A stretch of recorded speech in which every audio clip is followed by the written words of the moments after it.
This is problem 13.185. It's on page 908. Ball B is hanging from an inextensible cord. An identical ball, A, is released from rest when it is just touching the cord and drops through the vertical distance HA equals 8 inches before striking ball B. So we're not assuming there's any friction between the two. We're not assuming they're touching. A just drops right next to the cord is the point. Assuming the coefficient of restitution is 90% and no friction, determine the resulting maximum vertical displacement HB of ball B. So there's three parts to this that we have to analyze. There's the initial drop of ball A. There's where ball A hits ball B, and then where ball B takes its velocity and swings to the right, increasing its height.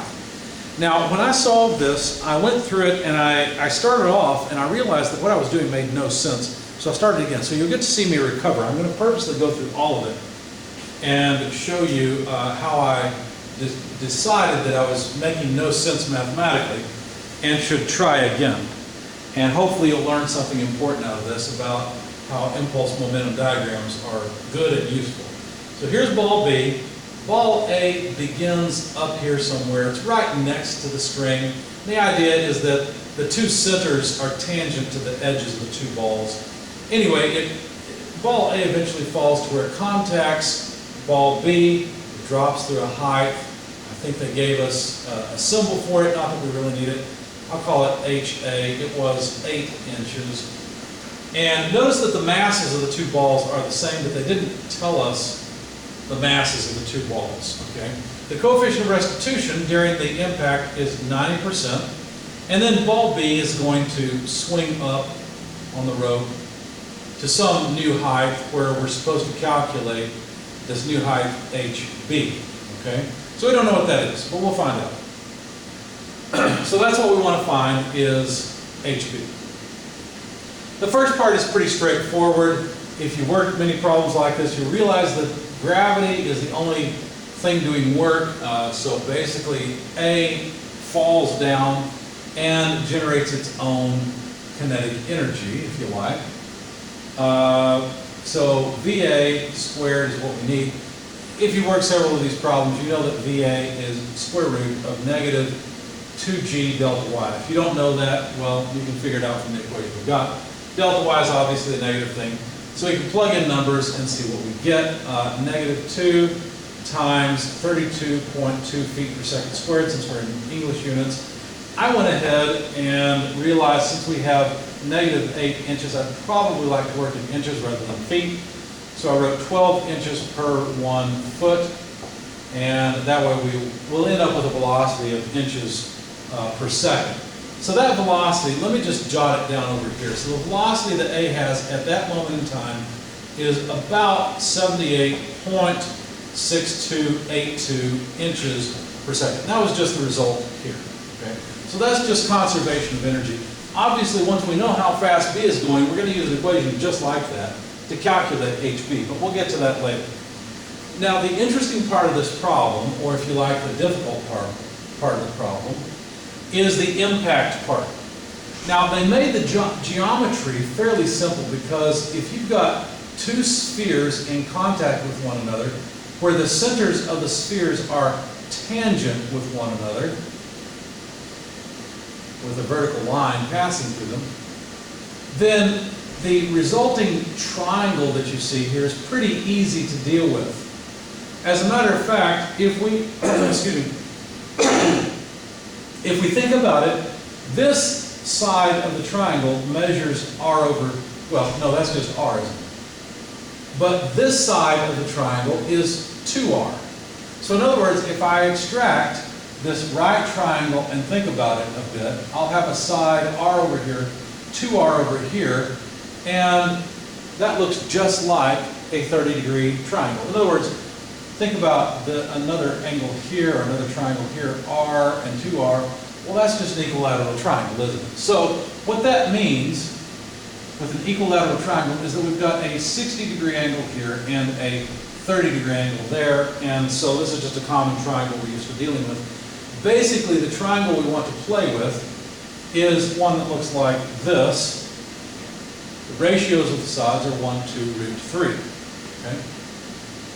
So it'll be useful, since we will need to make a tangent line and a normal line, it'll be useful to also have a triangle to deal with the with those axes. And so the similar triangle would be basically like this with 2, 1, root 3, like that. That'll just make our lives easy to have both of those triangles. Okay, so if we consider body B, let's just draw body B here. There is certainly a normal velocity of A, a component of A's velocity. Obviously, A's velocity is all straight down, right? A is moving straight downward with some velocity, and the normal component of that velocity, I'm going to put it over on this side, would be off like this, VA, and with also some tangential velocity. Now, I don't necessarily mean to indicate the positive direction of the normal and tangential system, but that's what we've got. In fact, let's go ahead and put that on our diagram.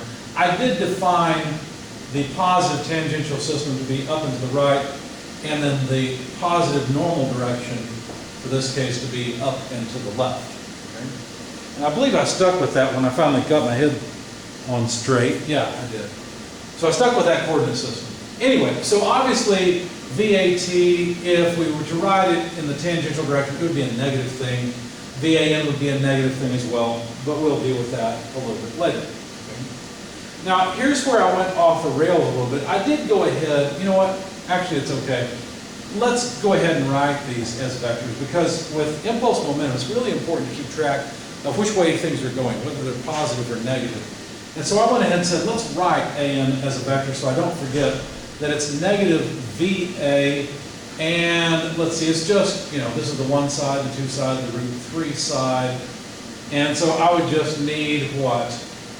Root 3 over 2, right? And this is in the normal direction, okay? VAT as a vector, well, it's against the coordinate, it will also be negative, but if I break up VA, well then it would just be half of VA in the tangential direction. Okay, so I went ahead and drew those. And then I thought, well, that's going to be a bit of a pain. As a matter of fact, I went back and considered this a little bit later, because I thought, well, the problem I have is that in the X direction, I need some momentum, because think about it. The tension on B acts upward. I don't want to deal with the impulse of that tension. Rather, I would like to deal with what happens in the X direction, because I know that B has to end up with a velocity just off to the right after the impact. Okay? So I said, well, if I consider both body A and body B together, well, A has some mass and some initial velocity in the X direction. Why? Well, because, and this is where I went off the rail, because I've got a projection of A in the normal direction, and I can just take the X component of that projection, right? Wrong, but you'll see why here in a moment. Okay? So the ball has no velocity initially, so it doesn't matter which direction I sum my moments, or sum my momentum, I'll get 0 for ball B. Okay? Now, notice that I'm not being very careful here, because in the horizontal direction, well, no, I'm okay, because if I'm taking both body A and body B, any impulse on body B will be canceled by the impulse on body A, so I don't have to worry about the fact that there's certainly force between the two acting something like this, or in other words, there is certainly some impulse acting on both of the bodies, because the impulses will be equal and opposite. You can see I've drawn them in opposite directions. And so since they're internal, they will cancel, since this is a momentum balance for the entire body. So I don't have to worry about those. And I thought I was home free, because I thought, well, and the tension doesn't act in the X direction, so that's fine. So we've got then mass of A times the velocity of A, normal, at least in the X direction, right? Plus mass of B, velocity of B after impact. It will have a component in the x direction from its normal velocity, okay? So what I was trying to do here is say, you know what, I know eventually I have to deal with the coefficient of restitution. The coefficient of restitution will only talk about what happens in the normal direction, so I was thinking, oh, I better work in this normal component of velocity for both bodies. And then I went ahead and wrote down the y direction because I wasn't sure exactly which way to go. And you'll see why I wasn't here in a moment, and I hope you learned something again from this. But well, I'll just take the other component in the y direction. Of course, it looks like I've, let's see. Yeah, it looks like I've forgotten the tangential component. I knew I wasn't going to use this anyway, so I went ahead and wrote it down very sloppy and said, you know what, I realize that I really don't want to deal with this equation. Why? Because anytime you have to deal with impulse itself, unless you have some kind of knowledge or trick, it usually comes out to be impossible to do or very difficult. Anyway, now I went ahead and set it up this way because I thought, well, I know that B doesn't have any momentum after impact. Now this equation is not correct. I forgot the tangential component, right? The tangential component would certainly add something to this equation. But I knew I didn't want to use this equation anyway, so I just wrote it down hastily and didn't really worry about it. I wanted to get to the coefficient of restitution. That was my goal. So that's what I did next. I said the coefficient of restitution only relates what happens in the normal direction. So I'll just write it this way and call it a day, because I know that the ball B has no velocity before impact. I know the coefficient of restitution only acts along the normal direction, so I guess this will be all right. And I went ahead and rearranged this and said, well, EVAN equals VAN prime minus VBN prime. Let's see, and actually this is negative because I'm multiplying through. And I said, well, then VAN prime equals VBN prime minus EVAN. Because at this point, I started playing with the geometry and thinking, what on earth is going on? I've got all these normal components running around, and I actually made a big mistake. I said, okay, I need the x and y components of this normal velocity, so I went off and I said, well, in fact, let me erase these, we'll rediscover that in a moment. I said, okay, if I've got a component of the original velocity, I can break it up into x and y components. So here's VAN(x) and VAN(y), right?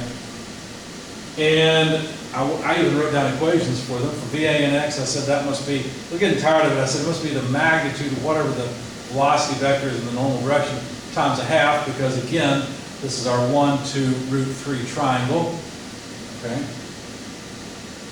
So, you know, the relationship between this and this is a 1 to 2 relationship. And I went ahead and said, well then, VANY would have to be negative magnitude VAN, because I didn't want to think about that at the time, multiplied by root 3 over 2. Why negative? Well, because it's in the negative y direction. And so I started then saying, well, VANX, I already know something about VAN. I think I've erased it, unfortunately. I just erased it, in fact. Let me erase this instead, because I didn't try to use that. So I said, well, VANX is VAN, but VAN, if I want its magnitude, was VA root 3 over 2, so then multiply by the half. And VANY is negative, but I need VAN. Now, if you remember, VAN, again, was VA root 3 over 2. We just used it here, but then I got to multiply by root 3 over 2 again. So this is just negative 3/4 VA, right? And I even went to the extreme of saying, well, if I can fit it in over here, VBNY after impact would have an x component, VBNX prime, and or no, yeah, sorry, VBN after impact would have a y and an x component. And that doesn't even make sense because there can be no y component. I know this has to be 0, and yet I still wrote it down so that I could relate VBNX to VBN. So I wrote 1/2 VBN prime. And then I said, okay, finally, we're at the point where we can plug in things to our x momentum balance. I started plugging things in. I said, well, the masses are all the same, so we can cancel that out. VANX, I've got an expression for that. Let's see, VA, in fact, it's, where is it? It's right here. So let me pull this down farther. VANX, well, that's just VA root 3 over 4. And that's everything on the left-hand side, equals on the right-hand side, VANX prime. And so for that, VANX prime, where is that? Let's see, I had an expression somewhere, I thought. Maybe I made another triangle. I don't remember right now. But I wrote down negative VAN prime times 1/2 plus, and then for the second term, VBNX, remember I worked on that, was 1/2 VBN prime. And I continued with it. And I said, well, I've got the coefficient of restitution now. It looks like everything will plug in. So I could plug this in here. And let me just write one more line. So I said VA root 3 over 4 must be equal then to negative VBN prime minus EVAN times 1/2 plus 1/2 VBN prime. Now the coefficient of restitution was 90%, right? But look what's happened. Notice I've got 1/2 negative VBN prime plus 1/2. The VBN prime just goes away, and I'm trying to prove that root 3 over 4 equals E times 1/2, and it doesn't make any sense. And I realized, wait a second, I'm being silly. From the very beginning, VA only has a vertical component of velocity. What did I miss? How did I go so wrong? Well, I started off without an impulse momentum diagram. That's the root of my problem, right? There is no velocity of A in the x direction. That doesn't make any sense, right? This doesn't make any sense. I can't take an x component of the normal velocity, partially because this tangential velocity was missing in my y equation. But I finally realized after a sheet that, oh, I'm going the wrong way. I should have made a proper impulse momentum diagram.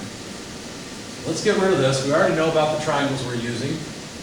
That shouldn't be too bad. That was about the only thing of value except for the coefficient of restitution equation. That one is correct. So after all that work, I realized, you know what? This is a beginner mistake. I should have made a coefficient, no, I'm sorry, I should have made an impulse momentum diagram, clearly defining the normal direction and tangential direction, and what momentum each body has. So initially, body A is the only one with momentum, and it's only a downward momentum. It's only a y component. That's what this is, right? That's the initial momentum that the system has. What happens is impulses are applied to the two bodies. There's certainly the impulse of the tension that I would like to avoid, which I can avoid, and the impulse that each body applies to the other. They bounce off of each other, right? They deform each other and then bounce off. And that then must equal the new momentum. Now, let's be careful here. B, they're supposed to be the same size, they're the same mass and everything, but anyway. B can only have momentum to the right after the impact, right? That's the only thing that can happen, because there has to be enough impulse to prevent this impulse from making B move downward. Now, I'm not sure exactly what would happen with A. We can reason through it if you think about it. A will certainly bounce off of B. And if you think about the limits of what's possible, all that's happening is this impulse is being applied to ball A, right? So forget ball B for just a second. This is the only direction that impulse can be applied. Therefore, if body A has a momentum like this, and we apply an impulse like this, it really just depends on how big it is as to what final momentum we have. So, for example, if we add these two together, what can we get? Well, if this is huge, then this is going to be very small by comparison, and body A will simply bounce along the normal direction, right? That's one possibility. On the other hand, if this impulse is extremely small, then it basically won't affect, right? And will end up like, so our final momentum for A has to end up somewhere between here and here. We don't have any other choice. So I realized I didn't know how much of each we would get, and so I thought, you know, when you don't know the direction of a vector, the best thing to do, in most cases, is to assume that they are in the positive coordinate direction. So I said, you know what? While I could draw MA, prime in some direction between vertical here and the normal direction there, I'm not going to do that. I'm not going to do that at all. Rather, what I'm going to do is admit my ignorance and say, you know what? There is some momentum of A after impact in the normal direction, and there's some momentum of A after impact in the tangential direction. How much of each there are, I don't know. Positive, negative, well, obviously already I know that's the wrong direction. I expect it to be in the other direction, don't I? Because it's the combination of these two that gives rise to the final momentum, and they need to add to something between vertical, down, and the normal direction. But that's okay. I just drew them in the positive coordinate directions, and I'll let the math take care of things. Okay? Now, we have to decide. Sometimes it's advantageous to some momentum in the tangential normal directions, sometimes x, y. Pardon me. It just depends on the problem at hand. However, what you're trying to do is eliminate some unknown impulse. So if I were to choose a direction to some impulse and momentum, it would be the x direction, because notice it's perpendicular here, and the initial momentum of A does not come into play. In other words, we have the momentum of body A, 0, the momentum of body B, 0, plus all the impulses in the horizontal direction. That's all 0 from the beginning. We don't have any of that. Equals just the momentum in the horizontal direction on the right-hand side. Okay, so let's see. We have the mass of A times the velocity, the mass of A times the velocity of A in the x direction after impact, plus the mass of B times the velocity of B in the x direction after impact. Now, I know I don't have this yet. I've written the momentum in terms of the normal and tangential components, right? But I can certainly express this in those terms. In other words, if I think about the momentum in the normal direction, let's see, I guess let's write MA, VA prime N, and the momentum of A in the tangential direction after the impact, I can figure out how much each of these contribute to the momentum of A in the x direction after impact. Notice that this momentum, this tangential momentum, will give us some positive contribution, right? As a matter of fact, the thing that I need to deal with now is what angle are we talking about?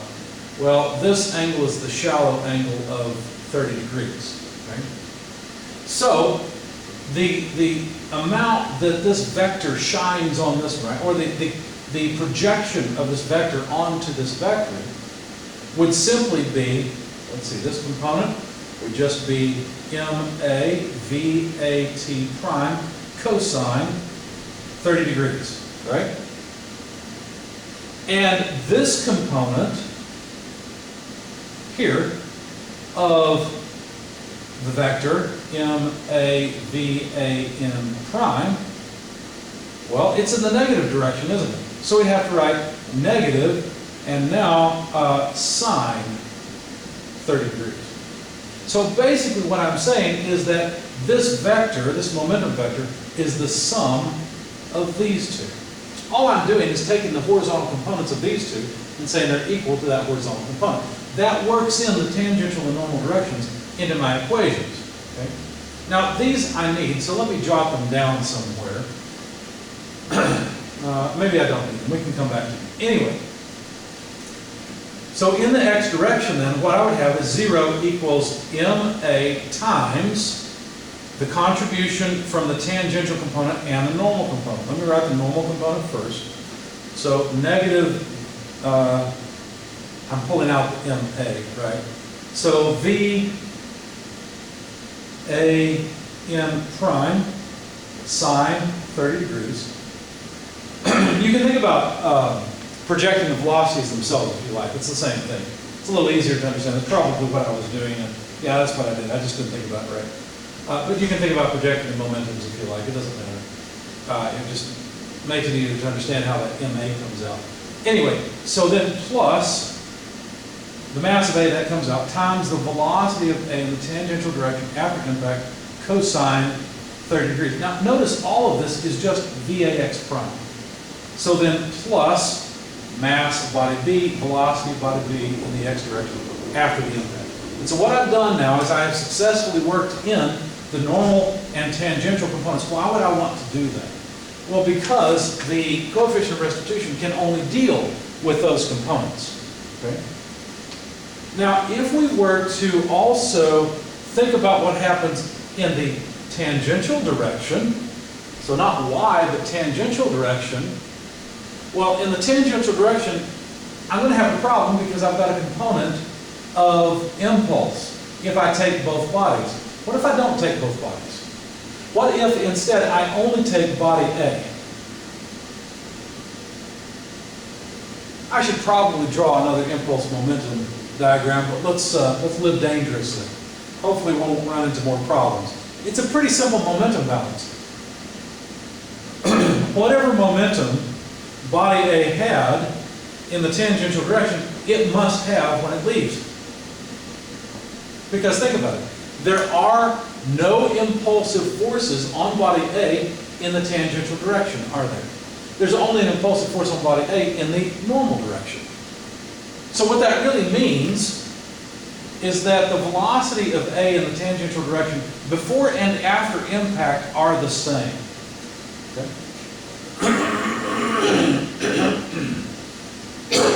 Pardon me.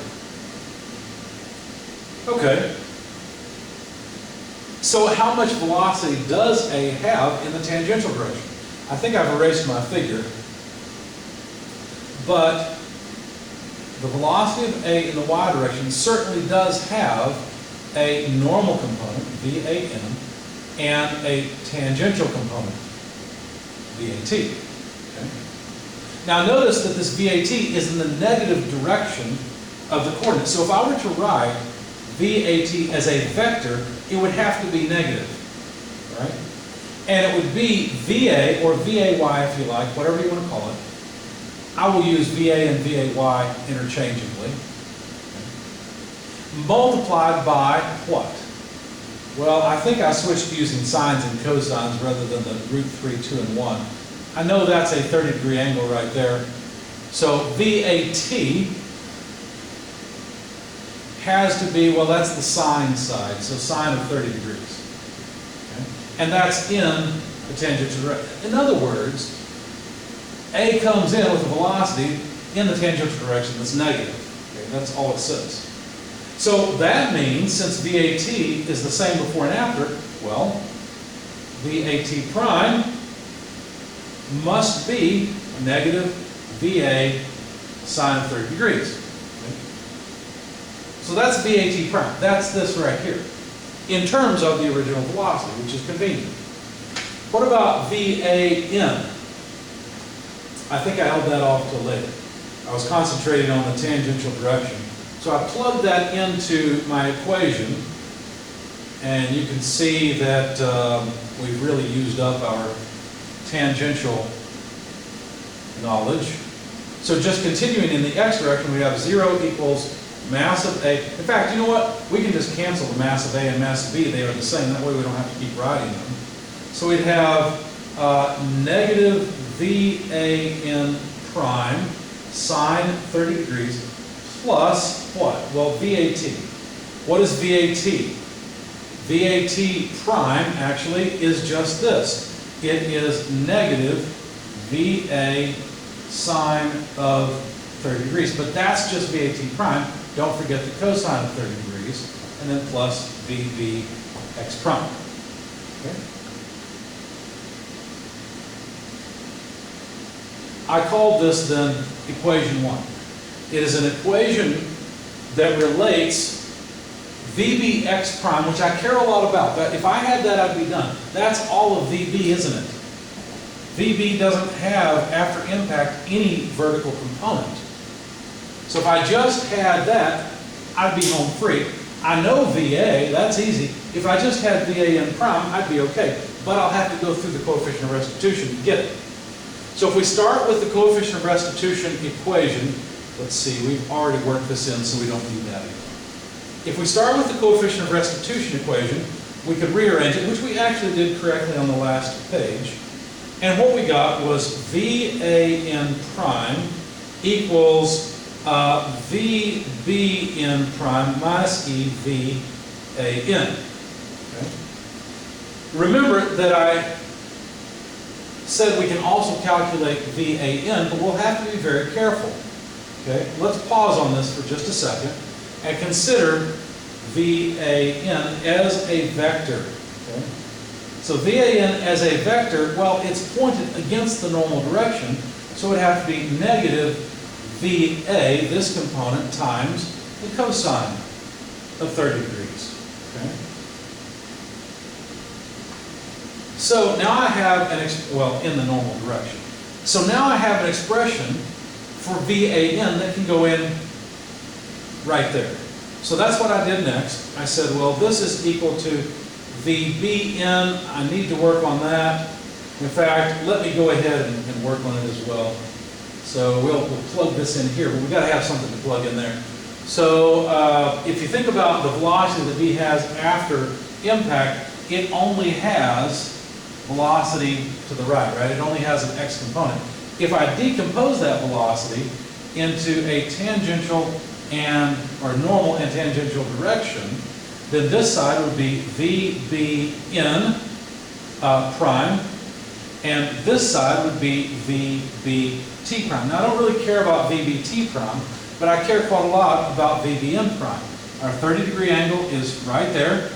So this is certainly the sine side. So VBN prime would be VB prime, x direction, not whatever, we're using them interchangeably, multiplied by sine 30 degrees. So what I can do is plug that in for VBN prime. Oh, and let's be careful. If I write it as a vector, notice it's in the negative normal direction.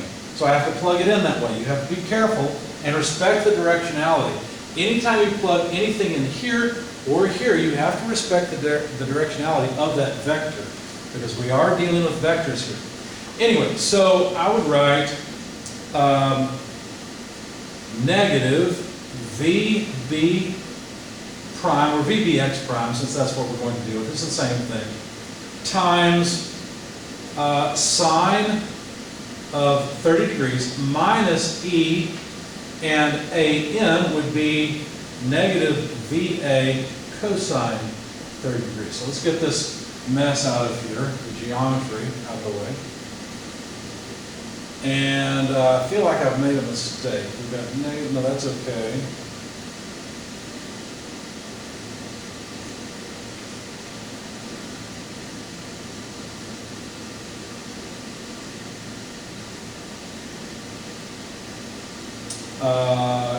We're okay. We're all right. So this is the same thing. Yeah, we're okay. This is the same thing as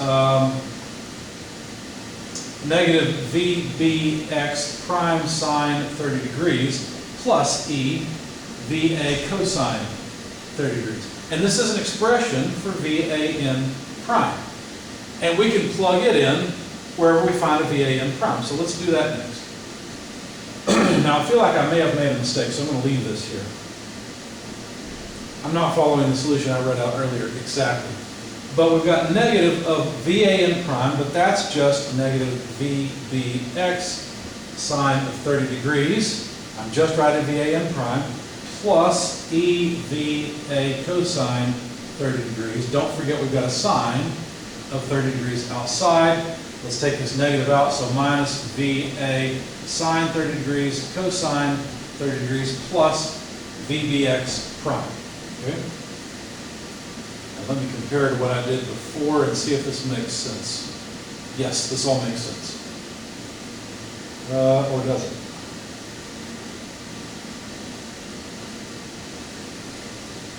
Yes, this is all okay. All right, we're on the right track.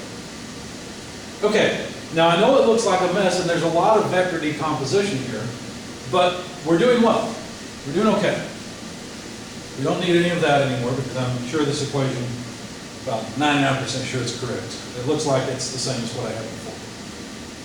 Okay, so let's try to collect some terms together. 0 equals negative of negative is positive, and we've got a sine of 30 degrees. So let's write VBX sine squared of 30 degrees, and we've taken care of that term, right? And then we have negative of this term, so minus EVA cosine 30 degrees, sine 30 degrees. Oh, but look, we've got a minus VA sine 30 cosine 30. This is a common multiplier where we have negative E minus 1. So that's the same thing as 1 plus E. Okay, maybe I went too fast there. So notice that all of this is the same as that, right? There's even a negative sign here. So it's negative 1 plus E times VA cos 30 sine 30. And the only thing left is plus VBX prime. Now we also notice that VBX prime, oh, I forgot a prime here, I apologize. I was supposed to have a prime there. I don't know where I stopped writing it, but I was supposed to have a prime from before. I apologize. You may have to go back and look, and maybe I dropped that along the way and forgot about it. But anyway, VBX prime, we're talking about the final velocity. So notice that we've got basically 0 equals, or better yet, I tell you what, let's take this term to the other side. We'll write 1 plus E times VA cosine 30 degrees sine 30 degrees. That's this whole term moved to the other side equals VBX prime multiplied by sine squared of 30 degrees. That's, so we've taken care of this whole term. That's that term plus 1 because we've got VBX prime, so we just factored it out. So if we just divide this side by 1 plus sine squared of 30 degrees, now we've finally got VBX prime. So that's the velocity of ball B after impact. So plugging in the numbers, what do we have? Well, let's see. Let me pull the VA out to the front and write 78.6282 inches per second. Okay. Times 1 plus E, well, E is 0.9, so that's 1.9. There's some of this because I need the space. So we're taking care of this and that. Cosine 30 degrees, sine 30 degrees, all over 1 plus sine squared of 30 degrees. That comes out to about 51.7515 inches per second. Now that makes sense. Along the way I had a negative sign error. I was getting a negative velocity for B, and I knew that couldn't be right because I knew that B had to move off to the right, so I included that in my original impulse momentum diagram. So I just made a silly error and had a negative sign where it shouldn't be. And now we're pretty much done with all of the impulse momentum. That's nice. Now we've got B moving, and it's simply going to swing far enough that it rises such that all the kinetic energy it has here becomes potential energy. So let's analyze that portion of the problem. So the kinetic energy that B has after impact plus the work of the forces that move B from state, I don't care, whatever you're going to call it, to its resultant state, if you like, equals the kinetic energy in the resultant state. Well, once it moves up high enough that it shouldn't have any kinetic energy, it should come to a stop. So 1/2 the mass of B times the velocity of B after impact squared in the x direction if you want, minus the weight delta y equals 0. Obviously weight is just going to be the mass of B times g, and so we can cancel the mass throughout and solve for the rise height, which is of course hb. That's what we want, is this. So we just take the term to the other side, divide out g. So we'll have vb prime x squared divided by 2g. And that's how far the ball will rise.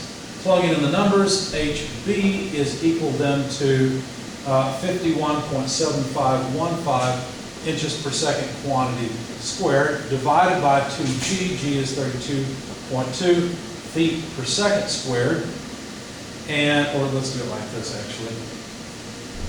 And I'll have an inch and foot problem, so let's just go ahead and multiply, let's see, 1 foot per 12 inches, so feet go away. And notice what happens. All of the seconds go away, because here we have seconds squared, there we have seconds squared. And we'll get inches squared over inches, which are just inches of rise. Plug this into your calculator, we finally got it. It's 3.4656 inches that ball B raises. So ball A drops 8 inches and ball B raises less than half of that. Why? Well, some of the energy leaves, some of the momentum leaves with A. Right? And it would be interesting to calculate and see exactly how A leaves and what angle it's leaving and all that sort of thing. But they didn't ask for it. And there's the final velocity of B then. Or, I'm sorry, the final rise height of B with its velocity before it rises.